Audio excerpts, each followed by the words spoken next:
you. You're tuned in to the Skirts Up Show with Samantha and Melissa.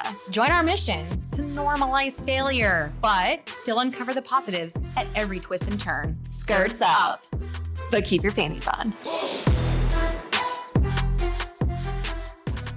What's up, Skirts Up Squad? It's Samantha. And Melissa. We're back for another episode on Mental Health Awareness Month. So today we share a conversation that we had with Beth, who really, we have a serious yet humorous conversation with her about grieving. And it's just really educational and like you don't feel like you're alone, which actually what everyone should know is that we have Beth as an affiliate now. So if you guys feel like you need help and guidance and grief and you're ready to just tackle on how to, handle your new life, because you're not going to be the same after grief, whether it's grief because you lost a dog or grief because you lost a human, a leg. It's all the same. And she's there to really help you, grab you by the hand and get you through in a positive way and not letting you sit there. That's right. She's very big on like not actually just sitting in it. We can take steps to climb out of the hole that we're in. But when you say she's an affiliate, tell us more. You guys can find a link to her business and what she does in our little description or on our website. And when you click on that, you fill out this form. And on the form, it gives an option of how did you find her? Why are you booking with her? And you just type in Skirts Up and she's going to take care of you amazingly. Yes, with a little discount. So be sure to book through us. That's right.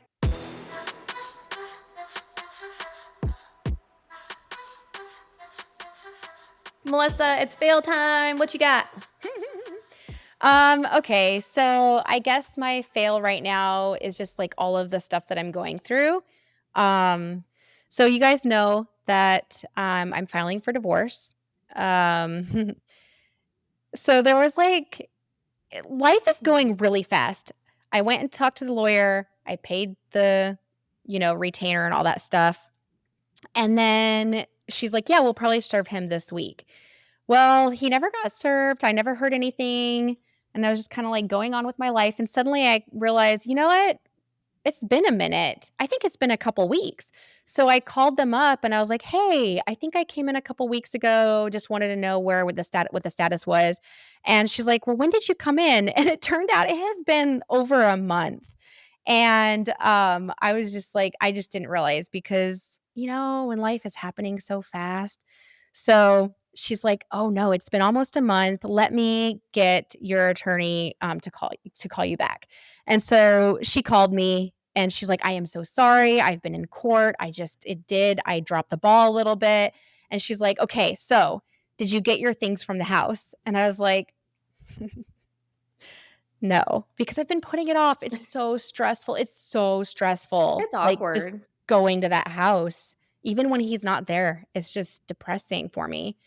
And so I have been putting it off. And she's like, I said, no, I haven't. And she's like, oh no, I really thought you would have done that by now. She's like, go get your stuff and then we'll get back in touch and we'll do the serving or whatnot. So so now you can get back in touch though, right? Yep. This weekend I went and got all my stuff. I had some friends helping me and I did it. So I guess it's a success, not just a fail. We can do hard things. Yeah, that. Thank you. Yeah. So I'm going to email look over like the paperwork she sent me and just say yes or no. This looks good. And then, yeah, we're going to do it. This whole process, I will say, has gone so fast for you. Like it went from, I won't say zero because I feel like this has been a slow burn, like build up. Yeah. But I would say with that being said, we probably, like you were starting at like a 3 and it went from 3 to 9 in like a day. Like you're still living at home and things are fine to all of a sudden, like just out of the blue, I can't even live at home. I'm not safe. So your last 2 months have literally been on the go, on fire, nonstop. Like, yeah, It's It's wild. been wild. You're right. And we can talk about it too. Right now, I'm actually surprised I'm even, like, saying, "Oh, yeah, I'm filing and Brett's gonna get served." Like, that right there is kinda hard to say out loud, but it's happening. So, I guess, it's just nice to be able to have the support that I've had. Everybody has been so amazing and so kind and patient with me. So, yeah, Well, I'll I'm excited for everyone to hear in a couple of weeks when you talk about, deeper into your past and stuff and how it affected you and how things like this affected you in the yeah, past versus how they're affecting you now because it's a huge difference and it's literally a that's show of true. how much you've grown to be able to accept and handle things as they come and be able to confidently say this is happening, but you know what, it's for the best, like because it is for the best, like, and Yeah, you know that. yeah. That's true. Yeah. Thank you. That's true. It is. So, yeah, it went really fast from 0, like you said, it was a slow burn for a long time. I think it's one of those things when a woman decides, she's decided. And so it was like I was Yes. thinking about it for a long time. I'm not happy. And then once I decided, I had to make moves. So, Yeah. Well, I'm proud of you. It thank really was you. necessary, and a lot of us were worried about you for a hot minute, so I'm really glad that Oh, you felt thank you. comfortable enough to just rip the Band-Aid off. Thank you. Thank you. So, here we are, and I wanna say too, I feel like I can only do it because of everybody around me. So, thank you. And where you've been and where you are now. That's right. Thank you so much. Thank you, thank you. My feel it Thank you very much. Did you bow? Tip your I hat. did. I was like Oh my god, I can't. I feel like is super depressing, so I'm gonna keep it, like, really short and fast because 'cause we're actually gonna brush on it in the episode today. We do. So, it was it Melissa, remind me. It was so Ada died on a Sunday, and then it was that following Wednesday, right? That I accidentally I think so, like, it was 'cause it was it less than a was week. it was within the next week, yeah, for sure. Okay. So, after a few days after Ada died, you guys know I was having a really, really hard time. I still have a hard time. Yeah. When I finally wrote for the first time in one of my pen pal letters about what happened to her Oh. yesterday, and I started, like, bawling, like, the rest of the day. So, it's still really hard, Yeah, it is hard. obviously, because 'cause I'm gonna start crying again. But, Mm. She's your baby. okay. Um So yeah, you guys know that I think you guys know that I used to take Delta 8s to help me sleep, but then when the seizures started, I stopped using it because they said, "Hey, there's been some things noticed that long-term use of the Deltas can lead to seizures, psychosis, just random psychological things." And so we are like, "Okay, well, let's not risk it. Let's stop using that." And they put me on like trazodone. So that was a supplement that helped me sleep, and then I no longer needed the Delta 8s. But when Ada died, I was I wasn't sleeping well, and I I don't think I was trying to I don't think I was looking to necessarily knock myself out. I think I was looking for something to kind of like numb the mind and maybe the Mhm. emotions. And so I was like, well, getting high helps. And so I Yeah. took There's ever a um time I know. And that it you sounds needed it, like, bad. you felt like you needed it, but yeah. It sounds bad, but it wasn't even like I took it responsibly. It was a nighttime, it was at bedtime, and usually when I was taking it regularly, I would take a whole gummy. And I was like, "Well, I Yeah. haven't taken it in probably like over 2 years maybe." And so I was like, "Oh, I'll take a half." And so I only had a half, and it knocked me out. Like, literally, I slept that night through the whole entire next day into the next morning. And when I woke up, I was still high and had to like work off the high um, throughout that day. And I was Yeah. like, man, that is not okay. That is not good. And so I know it wasn't okay. I know it wasn't good. So I'm not doing it again, but grief, you know, made it Grief will happen. make you Yeah. lack of judgment. So I And actually what? no, maybe you were about to say what I was gonna say. I was gonna say, and we find out later because when we were talking to her that it's actually quite normal. Yeah, and I was really glad that she said that. And another thing that Jo Beth says, and I can't remember if she says it in the episode or if it was when we were doing our pre-episode planning session. Um, she basically says that oh, how exactly did she say it? Because it was like really helped. Basically, she just normalizes and like acknowledges that a I minimized it being a dog. I mean, you'll learn how JoBeth like, what happened to her and how she built this business and, why she is who she is, and I was like, "Oh, well, my dog just died, and, I'm sorry about yours," What and she you've been goes through is way worse. yes, yes, I literally did that, and she's Yeah. like, "No, it's not a comparison." She's like, "It's the same thing, like, that dog was with you all through your 20s into your 30s, so, like, was literally growing up with you into adulthood." And I was like, "Yeah, you're right." It's one of the lines that you're gonna hear her say, but it stuck with me since we've talked to her, and she said grief is felt at 100%, and it doesn't Mhm. matter who like, what it was, you're still feeling it at 100%, and you can't compare it to it's 100% grief. Yeah. I thought that was really interesting Mhm. because it's easy to try to say, "Well, it couldn't have been as bad as so and so's." Yeah. So but don't be scared to listen to this episode, we really do tackle it tactfully, but with, our usual humor. So it really is it's a good episode. She's so funny. I love her, and you guys will too. Yeah, she's great. So, Joe Beth.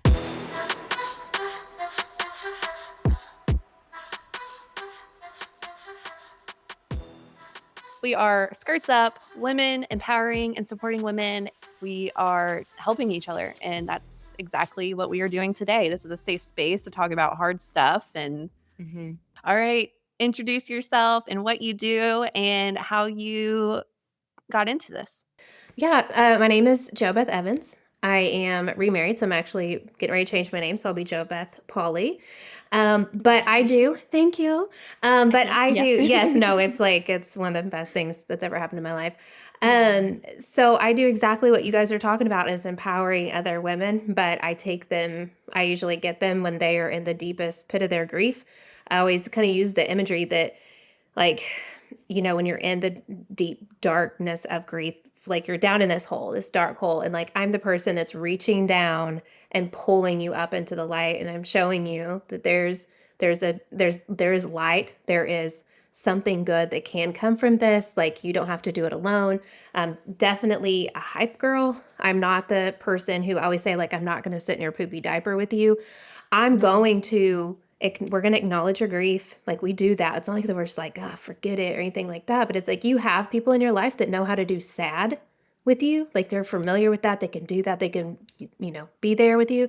I'm there to pull you up out of it. So I play a different role in your life, but really giving you the tools and the support and everything you need to like totally transition. And, we're looking at identity shifts a lot of times of like going from this victim to like, golly, I'm a victor. Like this terrible thing happened, but like I can take it and do something really great with it and really, really have an impact on the world. And I think that is the best thing we can do when we lose somebody to honor their life is to go live a full life with purpose. And I think a lot of times people think that staying in their grief and not moving forward, not moving on, not forgetting, but moving forward, like that they're somehow honoring their loved one that way. And I disagree. I think that our loved ones would want us to go live a full, wonderful life and honor them in that I way. And agree. so I give people the tools and the love and the support and the community to be able to do that. And I'm very much, like I said, a hype girl, pull you up. Like I'm going to be there with you. Like, no, not today. Because there's a lot of times Yes. that Mhm. you don't want to get up out of bed. You don't want to live. And I'm there Mhm. to tell you that you got a reason to. Right. Yeah, we're getting out. And you're not wrong though, because I know that I have not experienced grief like a death that's really close to me until my dog died. Mm-hmm. And I remember like, people around me would have a death and I literally don't know how to be there for you because I don't know what it feels like and I don't know. So I can feel your sadness, but I don't know what to do about it. And so I feel like what's beautiful is that you are that person who's there and able to, how to help people through it. Yeah. And I think you're like in a large pool of people that like, you're like, I love you, but I don't really know what to do for you. Oh, thank And you for that. yeah, nobody does. And as somebody who's went through something terrible, like people say the wrong thing. And there's not a lot of things that are the right thing to say because everybody wants to say something that makes you feel better, right? You're like, what can I say to this person to make them feel better? Puts a lot of power that you think you have on you. You don't have the power to change Mm. this. Like, you don't have the Mm-mm. power to make them feel better. I always joke that the best thing you can say to somebody is, I'm thinking of you or I'm praying for you. And can I bring you dinner on Thursday? Like, you want to do Ooh, I something? love that you said that. Yeah, like do something that's going to be helpful. And it's not like, what can I do for you? It's, I'm doing This this is for what I'm you doing. on this day. Yeah. And all you have to do is sit back and accept it. Yeah, and that's a problem too when people are like, "What can I do for you?" You're like, "Dang, well, I got a lot of laundry that needs done. I need help taking the kids places. Like I don't want to cook. I don't have time to cook." And like just saying like this is what no questions. Like what day is best? Like that Right. might be the Yeah. question, you know. Yeah. But yeah, nobody knows what to do, but everybody thinks that maybe they can say something that's going to make the person feel better, and that just Hmm. you don't have that power. So you built a business where you are helping people. What is the business called? Okay, so it's NWA Grief Specialist because I'm located in Northwest Arkansas. But we definitely Okay. work with people like worldwide. People all over the world are going to be at my webinar, listening in. Grief is the same no matter where you live. And grief is very different. But so it basically, yeah, I was like, we need more people that are doing grief work. And like for me, I was looking for people who, like all of us, like, does she look like me? Does she does she have my energy? Because like you want to find somebody that you have common ground with, Connect. and to Hmm. connect with. Yeah. And so I was like, I Because can you're do this. sharing a big, hard part of yourself with this person. Oh yeah, because in the work I do, so like the difference between what I do in therapy. So in therapy, like therapy is all about you. So you don't know anything about your therapist a lot of times. Like you know nothing about their struggles. They're Yeah. not supposed to talk to you about their struggles. In the work that I do, I always share first. So I'll be like, okay, this is like the steps that we go through. So like one of them is a loss history graph where we go through and we graph every loss to try to understand like how you've dealt with grief in the past. I share mine first. And so that way it's like, okay, like she was vulnerable with me. I see how she dealt with it. Gives them an example of how to share. And then also builds trust with them. It's like, okay, she was willing to share this with me. Now I can share it with her. And it kind of lets them off Right. the hook a little bit to be like, okay, I can do this. Rapport, What right? Rapport. Yeah, rapport. Is that the Yeah, word? it's building rapport. You're right. I was going to ask you what, if you don't mind sharing with us now, since you did bring it up, what did happen that kind of like spearheaded this Yeah. So this wanting to know more and understand grief and right. So, I mean, back before this major event happened, I went through infertility and I didn't really know how to deal with that. So there was like that first like little, it wasn't little, it was major, but nothing in comparison to the one I'm going to tell you about. But in 2022, we had like completed our family. Like the best word to describe is just complete. Everything felt complete. We just bought a farm. We were building our dream house, or we just finished it. And like everything was like, it was one of those times that's just like, is this like, it almost felt like too good to be true. It was like kind of like dream. waiting for the ball to drop. Like Yeah. everything looked so Mhm. good. Like the kids were doing pretty well. And like we were homeschooling and my husband's career was going amazing. I was working for the University of Arkansas teaching public speaking when the kids were doing their work. And like everything seemed like so good. And then my husband's personality started to change a little bit. And I'm like, golly, he's kind of a jerk. Like he's like being Whoa. hateful and he's picking fights. And I'm like, this is not my husband. And I had this feeling of like, I can't stay in a marriage like this. Like, this is terrible. But like, he was so hateful. I didn't want to leave the kids with him either, like, and divorce him. And I had committed to him. And so I was like, I don't know what to do with this. I'm worried I know where this is going. Yeah. So 2 weeks after I had this moment of like, I don't know if I can do this, he started getting really bad headaches. And we went to the doctor. They immediately sent us back for a CT, did a CT of his brain, came out. They're like, he has a huge mass on the front right part of his Yeah. brain, which, if you know, is where your personality is at. And so I'm like, oh gosh. So they sent us over across the road to the emergency room for an MRI. And within an hour, we had our MRI. Doctor came in, diagnosed him with terminal brain cancer called glioblastoma, and gave us a pamphlet that said, his prognosis was 12 to 16 months and that there was no effective treatment for it. And they gave us a pamphlet, scheduled the time, told us to call Monday to get an appointment with a surgeon. And, that we could do surgery, we could do radiation, but nothing was going to work. He was going to die. Whoa. Sent us home, and we picked the kids up on the way back home. And because we didn't know how much time we were going to have left with them as a family, so we brought them home that night. From there, we decided, and you probably already picked this up from me, but I was like, no, not denial, but he will be the one that beats this, because I'm going to pray, I'm going to fast, I'm going to find the right doctors, I'm going to have him on every supplement, we're going to be juicing, we're going to be doing mindset work. We're going to do everything, and he's going to be like this person that everybody's turning to, this guy, he's the one who beat it. Now we can all do what he's doing. Right. And an inspirational miracle for everyone. Yeah. And just like they had told us, nothing worked. And so he slowly deteriorated over the course of 12 months. He lived 12 months past his diagnosis. And he was in hospice for a month, and I was just sitting there with him. He was totally out of it. They had him medicated to where he couldn't feel anything, which is wonderful. Wow. I love hospice and what they do for us and our loved ones. About a month of sitting there being okay, the moment he passes, it's game on. It's you have a farm, you have a company, you have 2 kids, you have this house, it's you and your job. It's you that's going to do all this. Yes, I had support and help, but ultimately it was me. And I was like, right. People die every day.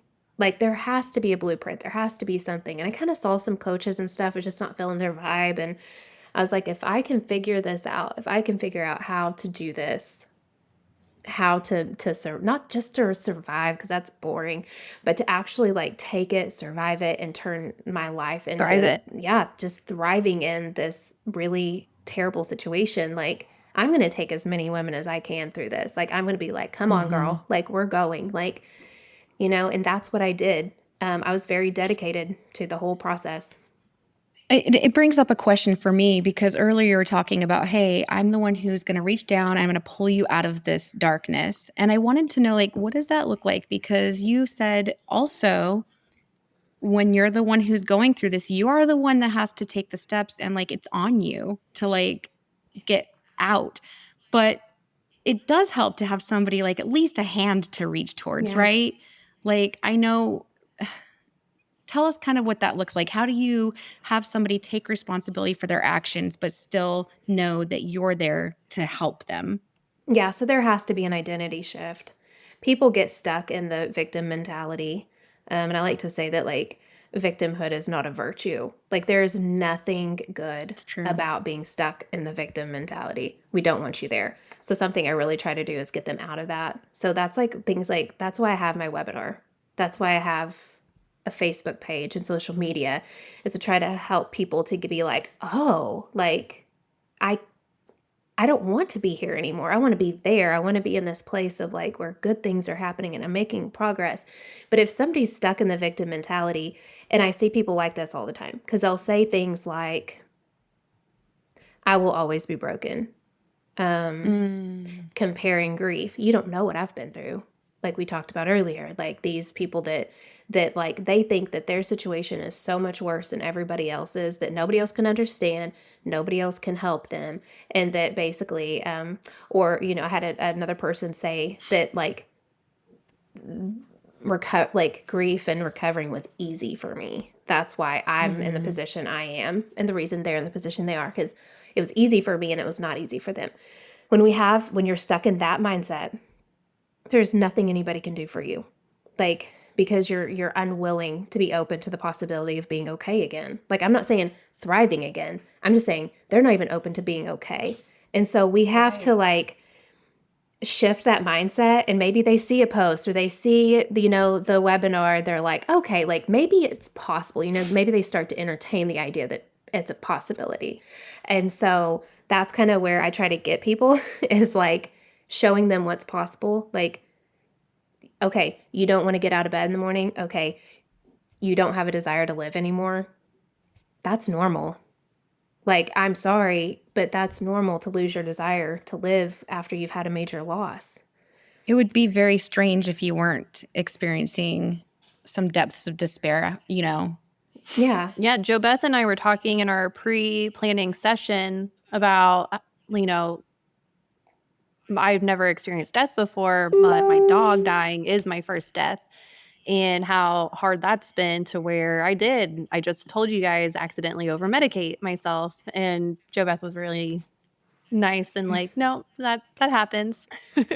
Yeah. No, I mean, most of us are experiencing grief for the first time, so we're just doing what we think is best, doing the best we can, and until somebody comes and shows us a different way, then that's just kind of where we are. And there has to be a lot of grace in grieving. Like, there were things that I did that I was like, I probably could have done that a little better. But at the same time, it's like also realizing that, like, okay, this was my first time with this, so maybe I was okay. And I told you, I was like, well, you woke up, so you got the opportunity to do it differently, and you did, and that's so amazing. And that's what we want, is to be like, okay, that maybe was not the best decision. Let me do better this time. Let me do better today. Right. And not be hard on yourself, because I feel like probably you did what you could at the time. Yeah, for sure. Like, that's what I used to Right. say. Yeah, I used to say that, like, there's no wrong way to grieve. We're all just doing the best we can. But that was Yeah. before I started working with people who are grieving and doing it the wrong way. And this is upsetting for people too. So, trigger warning. Okay. There is a wrong way to grieve. And it's a wrong way to grieve if you are hurting yourself or others. And when I talk about hurting yourself, it could be using your medications incorrectly. I see that happening a lot. Using any kind of drugs or alcohol, or turning to some kind of addiction because of your grief. Like that, like I don't think there's anybody across the board that's going to say, like, yes, if you lose somebody and you need to use cocaine to feel better, it's okay. Like, it's just not. And like, some people go slower, some people go faster. Yeah, that's part of like it being like okay. Using it to doing something that's harming yourself is never, in my book, it's not okay. And it's not okay if you have, you're hurting other people in your life, your children, partner. Like, if it's causing damage, it's not the right way. And you're talking about mentally hurting, not like, I mean, I'm sure maybe physically, but like mentally.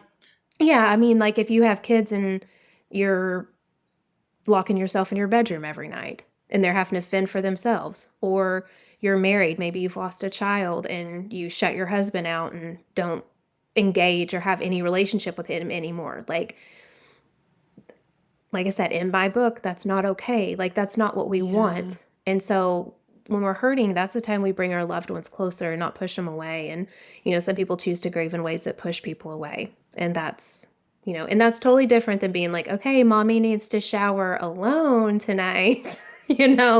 So I need a second. This is different. Yeah. So like a lot of people, when they're in that, like that feeling like they're in that dark hole, like you called it, you can't really sometimes tell that you're even there. Do you know what I mean? Like, and it might take somebody else to come in and say, so do you have like suggestions for people too? Because I'm wondering, like, how do we get people how do you get people to find you when they don't even know that they need you? Does that make sense? Yeah. I mean, I've had lots of people who like will send family members my website and be like, I'll pay for you to work with her.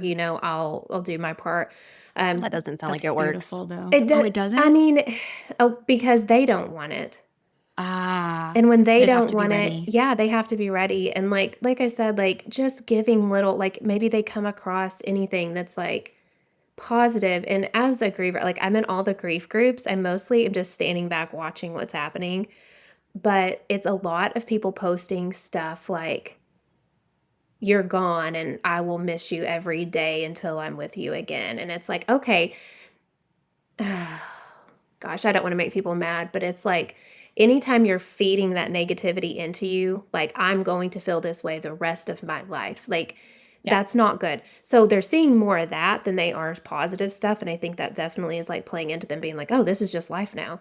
This is how it's going to be forever. It's like what Terry Christine said. She said, I cannot want to heal you more than you want to heal Yeah. yourself. Otherwise, this will not work. And she's had to let people go. So I feel like there has to be steps. You said you feel that you've created a blueprint. What are these steps that someone takes to move towards recovery? Recovery? Is that the word you would Yeah, use? I would use recovery or healing. And that's another controversial thing. Some people say you can't heal, and I'm like, well, I don't agree with that. It's just not a concept I buy into. But yeah, so yeah, it's not necessarily like steps. It's more like a group of things that come together. So you have to be educated. And so one of the things that we wanted to talk about were the stages of grief, right? And what those are. Well, the stages of grief, and you can find a free ebook on my website that talks about it. But the stages of grief were written for somebody who is dying. Okay. They're not written for somebody who's living and living with that kind of grief. And so I think that's something we need to keep in mind. But those stages are denial, anger, bargaining, depression, acceptance. Okay. Wait, do you mean that they're written for somebody who found out they're Yeah. going to die? Oh. That's why the lady Okay. that's why the lady wrote those. But we've all taken them on as like, this is it. These are the stages that It I'm can going to be go through. applied. Yeah, and Okay. it's not. So like I never went through denial. I never went through anger. I never went through bargaining, but I did have depression and acceptance. So like Right. so if I was a griever and I was buying into the idea that I had to go through like all these steps, ooh, like I would be like waiting like, oh, when's the denial Right. going to hit? Like I'm just waiting for the next thing. But I do want to also clarify what you and I, Jo Beth, talked about when we were doing our planning session is that grieving isn't just the death. It can be, oh, I've lost a limb, I've lost a partner, I've lost divorce. It's not, grieving is not just death. So I actually think it's very applicable that you mentioned that the steps of grieving were written for not the living. Right. Because we are living through all these different types of grief. Yeah, right. Yeah. So it looks different like when you've lost a limb or you've lost a marriage or yeah. And I think yeah, we kind of like take grief and we say, okay, it's just for the dying. But and you and I talked about in the pre-call that like in a lot of ways divorce is worse. And That's what you were saying. because like just from what I've experienced, because I have my experience and I've watched people who are divorced, but I will never see my husband with another woman. He will never have children with another woman. He's never going to hurt me beyond what's happened. Whereas with divorce, we see, you have to adjust to them dating and then you have to see them potentially have kids with somebody else and build this life. Like it's like this keeps hurting, right? There's these The Yeah. harsh words. the words, all the things. And so like, golly, yeah, divorce is How just, come they can build this another life and be what this person needs, but they couldn't for me? Or maybe that's just one. No, it's hurt. yeah, it's thing. a continue. It's continuous. Where was mine was like had a finite end. Like it was just like here it is. It's over. Like there will be nothing else exist with this relationship. No more hurt. Time to move forward. Yeah, and so divorce is really tough. But so if you're listening and you're like, I'm grieving the loss of my marriage. I'm grieving the I loss didn't of my tell you, body. but that's what we have right here. My grieving is my dog. Her grieving is a divorce. Yeah, Yeah. yeah. So I mean, it's Yeah. and it's very real. And you've probably experienced some of the I stages of kind of grief. want to I kind of want to throw out one more thing too. Like, part of me feels like I shouldn't be grieving because I'm the one that initiated it.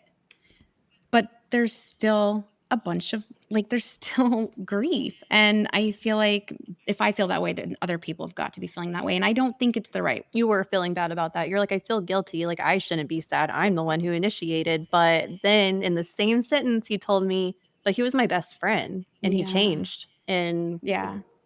Yeah. I have to change. Okay. So can I coach you on that? Please. So the first thing is that it was a loss period. So like you need to validate that immediately. And I would try to stop thinking about, well, I shouldn't. Thinking I shouldn't isn't going to get you anywhere, but addressing why you should, like he was your best friend. You had years, there were years that were good.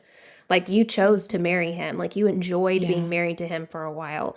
And so those are things like if you were a client of mine, like we would go through and we would celebrate that. And not like we're not getting cake and candles, okay? But we're talking about like giving voice to it and saying, whatever his name is. Remember that good time? Yeah, like thank you, like verbally saying thank you for all those good years. Like it was so wonderful. And then we can also go back and say like, one of the big things that we talk about is like giving words to stuff. So like if there was something like that you couldn't forgive him for, we want to validate that. So it's like, let's say this is not your situation. So to clear up anybody who's listening, but if like there was a situation where somebody molested you, Right. you probably wouldn't be at a place where you could forgive them. Okay. But what we want to do is give voice to that. So we would say something like, let's say it's John. I'm so sorry if there's a John listening. But John, when you molested me, it made me feel very scared and you took my sense of trust and safety from me. And I'm not going to carry the weight of that anymore. Or I'm not going to let that hurt me anymore. I'm not going to carry the burden of that anymore. Something along those lines, because like we can't just let it hang out, Like it needs to be addressed and it needs to be given words. And yeah, you initiated this situation, but you need to grieve it so you can move forward. Because if you just like dismiss it, it's going to keep coming back. So take care of it so you can get rid of it and live your life fully. Okay. But yeah, divorce is. And it's a doozy. I won't. Yeah, I don't want to speak for you, but I feel like from what you're saying in her situation, Melissa would sit with herself and be like, I'm so thankful for this and this and this and our time together. But when you said this, when you changed in this way, you hurt me, blah, blah, blah, blah. And that's what you are dropping. Yeah. Speak those feelings. So those feelings are really important too. Like you need to see how you feel about it. Do I feel betrayed or do I feel disrespected? Do I feel let down? Do I feel neglected? Yeah. I mean, whatever the word is, neglected, hurt. And you want to get to the core of those feelings. Anger is not one. You need to get deeper than anger because you're obviously probably angry. Like, but I'm glad you just said that because like I want to say I've seen charts before from past therapists where like there's the more vague feelings. Yes. Yeah. And it gets deeper and deeper. I have one, but I can't reach it. It's honestly like right there. If you wanted to like share it with us later or something, because I have one in my binder. I think it's so helpful. Because sometimes we're not 100% in tune with what we're feeling, or we just slap on an emotion, even though it's a little deeper. Yeah, angry or sad. Those are easy. I'm angry or I'm sad. Well, there's more to it than that. Yeah. I feel like I took us kind of off track. You were going to tell us the blueprints before I kind of... Oh, yeah. Yeah, sorry. I definitely was part of that. Going off the track. No, I'm gonna. This is what we do. Yeah, it's totally normal. And then we go, wait a second, we were about to learn something. Let's go back. The reason I brought up the stages of grieving was because, like, when you talk about a blueprint, like it almost seems like dit, but actually, like there is no pattern. There is no like, oh, this time's going to be harder now than it is next year. That's a myth too. Is it like? Time is going to make a difference and time doesn't make a difference. The only time time makes a difference is when you're actively working towards your recovery. And then it does because you've got some traction and action pushing you. So the blueprint, what really you need as a griever is education. Because if you don't, if you're believing in these steps and you're like, oh, I'm waiting for the ball to drop, like haven't felt angry yet, like when's it coming? You're on the wrong path. You need to just let things come as they are, but you need education. You need to know like what you're dealing with. So understanding your own experience with grief. What did it look like for you to grieve? What did it look like for your parents to grieve? Because probably the way you're grieving is similar to the way they grieved. Very possibly because you saw that modeled. So when your dog got ran over, how did your mom act when grandma died? So like, I'm going to model that a little bit probably as a child. And then you just, next thing you know, you're an adult and you're dealing with some big stuff and you're doing what you did as a child. So like How did you handle it when Right. your dog died? Oh, so you chose to get on your PlayStation and zone out. Oh, you just got divorced, so you just watch TV all the time? Like, like you're using the same Oh, coping that's so mechanism. funny. So we look at that. Yeah. That's part of education. Mhm. So the education is like, let's look at the, What am Patterns. I doing? yourself. Like what we're educating you on you. Like, what have you been Okay. doing? Then we look at like, what are you using to cope? Like, are you listening to good podcasts? Are you journaling? Are you going for a walk? Or are you watching TV and binge Tearing eating? down Joe Beth on social media. Are you attacking me on social media? Like, what are you doing? Okay, sorry, low blow. No, I mean, but seriously, like these people are, there's something happening there for them, and that like they're just exploiting themselves. But anyways, I'm glad you said that because we were talking about that, how hurt people hurt people. Mhm. yeah, that's why we have to take this seriously. We can't just be like haphazardly like rolling through our grief. And Oh, you're right. that's what we look at. That's why we're looking at this. Like, how did you behave? Then we also look at like all the losses you've experienced, because some people are like, yeah, like nobody's ever died before, so I haven't really experienced grief. And it's like, oh, but you were sexually abused as a child. You've experienced grief. Yeah. Or, Yeah. your house burned down. Like somebody stole something that was really important to you. Like there's so many things that are It's easy to griefs. minimize. Oh, and that's a thing. That's definitely a thing. People are like, oh, well. So just like the lady I was talking about was like, you don't know what grief is because you haven't lost a child. We do that in the Yeah. reverse. I have people come to me and be like, my mom died, but I can't talk to you about it because like your husband died, and that's so much worse than my mom dying. And I'm like, stop. Like, we're comparing grief, and whether I we're did that doing to it, you. you did. And I told you to stop. I said, "Oh shit, your husband died? My dog died." Right. And like it feels differently, right? Like if your partner or best friend died, it would feel very different than your dog dying, but grief is always experienced at 100%. It doesn't matter who or what it is. Like you're experiencing it fully. Ooh, So to that's a compare, good thing to remember. yeah. So don't compare. But we have this huge education component that I walk people through, but also like I am that person that's pulling you up out of the dark. So I do something called Marco Polo with it's an app, a video app where Oh, it's yeah. like we just send it back like as we can. It's not immediate, but as soon as we can, we get back to each other. But you need that because it's like, hey, I'm feeling like I want to give up today. And I'm like, you're not Mm. giving up today. In fact, you're getting up right now and you're going to take action. You're going to go do something. You're going to go for a walk. You're going to call a friend. You're going to go out and eat something. Like, encouraging that action and just repetitively pulling them up. But grievers need that. They have people in their life that know how to do sad. They don't have people in their life that's like, I don't care if you're mad at me. Like, I don't care if this hurts your feelings. Like, I'm here to tell you that you are going to get up and shower today because you're a warrior now. Like, you've made a decision to not Right. be a victim anymore. And that's what I'm helping you do. Also, I do first 3 steps. Like, the days that I can't get out of bed, Simon and we've reversed it sometimes. Sometimes he can't get out of bed, and we just ask each other, You do 3 it to steps. me. I did do it to you. That's so good good. friends. You don't wanna get out of bed? Okay, well, first step is getting out of bed, then put on clothes, then brush your teeth. And they don't have to be Boom. big steps, No, it right? doesn't. It doesn't have to be big steps. It just has to be the steps that get you out of bed. Right. Like, I'm not asking you to get up and start a nonprofit in memory of your partner. Like, I'm just saying, like, you got to get up, right? Yeah. And being that person. But you need that. But what you also need, and what you guys have with each other and your partner, is that like somebody that's there to like love you and listen to you through that. And I found that organically. It just so happened that a friend of mine's sister's husband died of glioblastoma too, and she was like, can you talk, like, I think you guys should connect or whatever. And she's like one of my best friends. Like, I talk to her all the time, and we say things to each other that we can't say to anybody else. And this would be the same for a parent who's lost a child. Like, there's hurts and pains that you say to somebody else, and they're gonna be like, oh my gosh, I have no idea what to do with that information. Like, you will scare them to death.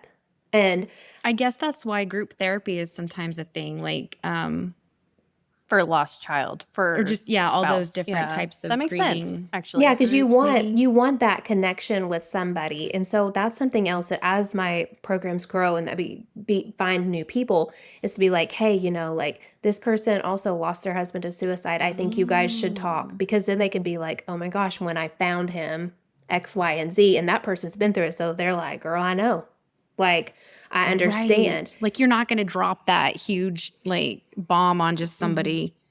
Oh, Right, interesting. like So they you can say kinda it to like me, but to they need a connect friend. people. Yeah, it's like almost like dating app for grievers. That's really It cool. is, because you need that. Like there was a moment, It's like a mentor. yeah, just somebody to walk with you through it. Because there was a time when I was like, I had this really weird memory that was not weird. It was just really dark coming up, and I'll share it with you guys because that's what we're doing. But I called my friend and I was like, man, I was like, I can't stop thinking about how hard it was to decide that that was the last time to see my husband. Like after Got he had you. passed, like I knew as soon as I said like I'm like, okay, I'm ready to go home, that that was going to be it. Like there would be no more seeing. I would never see him again. And so like I kept touching him, and his body, as his body got cold, and like just Yeah. like I didn't want to let him go. And like I had to, I could talk to her about that, because she was like, yeah, I know. Like I know what Yeah. that felt like you being the one that's making the decision to walk away knowing it's the last time. And so we need people like that, and they're not always our friends. In fact, they're probably very seldom our friends, because how common is it that you have a friend that's experienced the same thing as you? Not very common. So Yeah. Yeah. I like to connect people so that they can have a friend and be like, hey, like today's hard. Remember anniversaries and birthdays with, and reach out. But that's an important component too, is having that community. And I love that in my group, I get to do whatever I want because it's my group. And like, so if I want to like over provide and over serve and over love, like I can do that because I'm calling the shots, and I give them whatever they need to be able to be like, I have everything I need to be successful, Yeah. and I get to provide that. So that kind of being said, do you tend to keep okay, so like in therapy, you kind of hear the joke that like, oh, I want my clients to graduate from therapy. I don't want to see them again. It means they're doing better. But I almost wonder if like in your field, maybe you want them to stick around because they are going to be able to be that guiding hand to help the next person. Yeah, so I feel like, so my group is 6 months, and so there's like 8, the first 2 months is like major hand holding, major, because we want Wow, that so it's an progression. actual like it's like almost like a course in a Yeah, way. it's like a course. So the grief group is kind of like a Holy course. cow. It's Okay. very structured, very And are these serious. the blueprints that we're trying to get through? Yeah. Yes. So yeah, so the blueprint is like You are so cute. Just curious, is this course like the blueprints? this is the happiest podcast I've ever been on. So yeah, so the blueprint consists of the grief recovery method that I walk them through, the one-on-one support, the big group support, and then the one-on-one friendship that I find for them. And even if like there's not like somebody in that group that connects, because there probably won't be. I know lots of people. So it's like if you lost a child to suicide, like I know 3 people. If you lost husband to suicide, I got 3 people. Like if I can connect. You lost a spouse, I got lots of those people, because that's a lot of what I attract. But yeah, so those are like the 4 different parts. But yeah, so to answer your question, the goal is that they feel good enough to leave in 6 months. If they want to stay, that's great. Like if they feel like they want that, because grief doesn't have a timeline. But if I have 2 people who have gone through the program, they should be able to show up and love and support and encourage each other, so that that point they can like stop paying for help and have a friendship where they're connected Got there. you. So that's what it is. Because in the group, the Facebook group that they're all the big group, that's an additional part of the blueprint. I have guest speakers that come in that talk about finances or different parts of healing. Like definitely going to throw in some RT therapy that we talked about, like some things that are like really important, but not necessarily things I'm an expert in. So bringing more people in that are like you don't want me to talk to you about finances. Somebody should shut off my Amazon account. So we're bringing in this guy, to Okay. talk to all of us because I shouldn't be talking Right. to you about it. So yeah, there's a big part, but the goal is, that you get what you need, and then you have these connections that are going to be with you a lifetime, because you're always going to have this loss, always going to have this grief to an extent. So you want somebody to just walk through the rest of your life with you. Wow. That's amazing. Yeah. I have so Now, many thoughts. ask me what happened when she asked me if I've ever heard of Marco Polo. She asked if it You was the haven't. game. Oh no, that's so cute. She looks at me, she goes, "Oh, no. No. Oh, you don't know." It's so fun. It's good for friends that It's like can't be it's an physically app. with each other. Like, because Yeah. it's for the people that I don't ever get to see. We talk every day on there. It's like a voice. It's like instead of just like a voice memo, you get the video too. You get to see and kind of be with your person in a way. It's more intimate for sure. More connected than a text, or text is cold. You get it's great. And that's how I prefer to Yeah. speak with my clients, because I need to pick up on energy and, do they look like they brushed their hair today? Are they still in bed? Like stuff like that. You can't pull. Yeah, no tricking you. Yeah. Have you had to fire a client? Like, you're trying to bring them to the healing journey, and you're trying, but you know that you want it more than they do at this moment, and you're like, we gotta cut ties for a little bit. Yeah, they stop coming. They quit. Oh. They know. Yeah, they know that they can't do it anymore. Because like with the beginning part of the program, you have to do homework. Like, so we don't do your lost history graph together. Like, you do that on your own, and then you come back and we share it. Okay, let me just say, that sounds terrifying to me. Like, Right, if I'm already like empty and you're asking me to do something, like, how does that work? I'm already empty. Right. Well, that's why I offer like basically unlimited support.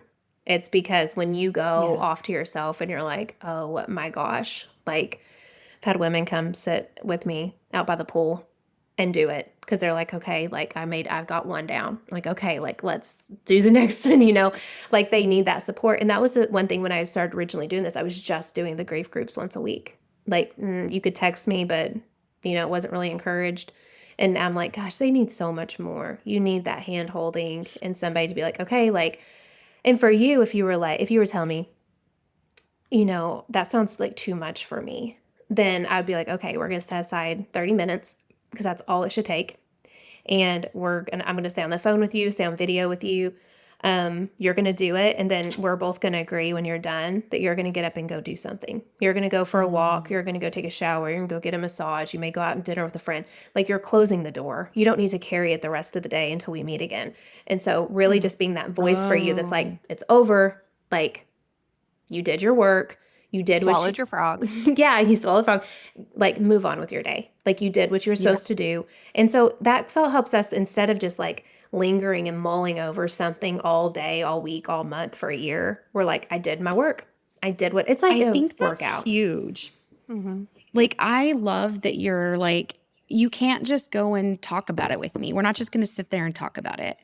You know what's really different though too is that when we go to our therapist because we're going through shit or whatever and we're trying to figure stuff out, we're paying by the hour. She's offering, and correct me if I'm wrong, a course that's unlimited help and assistance for 6 months. Yeah. So it's not like if you do need assistance and like, let's do a video sitting at the pool and help me like sit here and walk through it. Like, you don't have that extra stress of, okay, well, this is another hour that, I could have done it by myself, but now I have to pay for an extra hour because I needed extra help. And it's like, it's just all lumped in. And that's wild.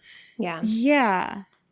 Cause I was thinking like, there's no such, I've said this before probably because it's something that's on my mind a lot, but there's no such thing as just sitting in a stagnant, like a stasis. It doesn't happen. You're either progressing forward or you're falling behind. And so the more you're just sitting there not doing the things and taking steps, the worse it's going to get. So I love that you're like, no, you need to get out. We're going to do steps.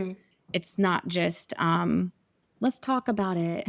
Yeah. And I also think there's some incentive. So you got 6 months, right? Where therapy is indefinite. You go therapy the rest of your life. So I'm saying, hey, you're investing. So for my course, you're investing this amount of money and you could totally like use up all my time. You could take such advantage of this opportunity and be Mhm. like in a completely different space in 6 months, or you could pay me the same amount of money and halfway do it and still have issues in 6 months. Like, what are you choosing to do? Like, I say, like, let's hit the ground running. Like, let's just like kick some doors down and see what's possible Yeah. for you. And so it's not like they're still going at their pace, but there's some incentive to like get in there and get it done and see what's possible as opposed to like, I'll just talk about her Mhm. next week, you know. Yeah. So what advice would you leave with our listeners? Like, let's just say, "Hey, my husband just died." Like, what are you telling them? What do they need to hear right now? If it just happened, like definitely making sure the basic needs are taken care of. Are you sleeping? Are you eating? Something I want to address and that we haven't talked about. I took antidepressants for I think 6 months after my husband died and 6 months before, and I was having panic attacks, and I felt like taking them was a cop out. And I was Okay. like, this is like he's having to suffer. He can't do anything about it, but I'm gonna like medicate myself. And I Ooh, felt you had bad about some it. survivor's guilt. Yeah. And so I was like, like I should suffer just as much as he is. Like that's kind of my mindset.